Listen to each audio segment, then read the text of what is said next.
Hello, I'm Scott Frankfather, board certified OB-GYN, and I'm here today talking to you about congenital heart defects. And the month of February is the month for American Heart Association's Heart Awareness Month to raise awareness for heart disease in general. And this week happens to be the week for congenital heart defect awareness.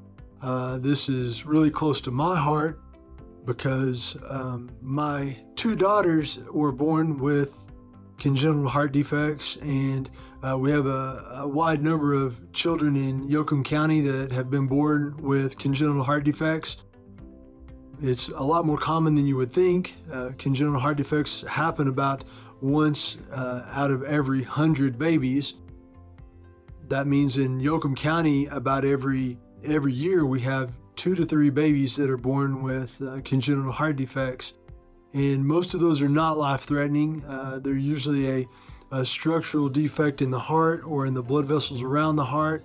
And we screen for those during pregnancies, and the majority of the ones that are life-threatening we find before birth, but there are some congenital heart defects that are so small that it's really difficult to find during the ultrasounds during pregnancy.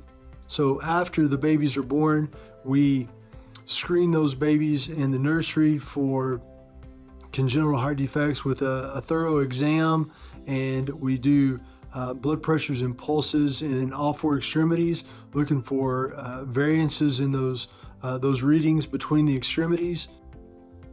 You know, as I said earlier, my daughters were both born with congenital heart defects, and it's, it can be very stressful and devastating for families.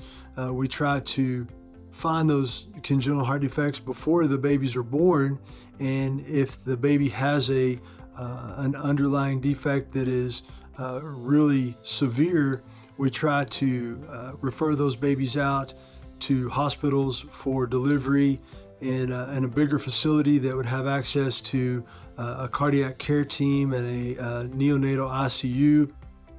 Those babies do very well when they're cared for in the proper facility, and we try to find those babies before birth. Both of my daughters, my youngest daughter was born with a condition called Al-Kappa, which is an anomalous left coronary artery arising from her pulmonary artery. This basically means that her left main coronary artery was attached to her pulmonary artery instead of her aorta, so she was getting low pressure and low oxygen blood to the left side of her heart. Basically, she was having a heart attack from birth up until about 2.5 months old when we discovered this heart defect. Her heart defect was one that was very stealthy and difficult to find early on, and it wasn't until she developed RSV, which is a common respiratory virus. She developed RSV pneumonia and ended up in the hospital on a ventilator. Then they did an ultrasound and found her heart defect, and she had open heart surgery when she was 2.5 months old. She recently had her 5th open heart surgery to correct her pulmonary artery, and she has an artificial pulmonary valve. My oldest daughter was discovered to have a smaller, less severe heart defect when she was about 2.5 years old.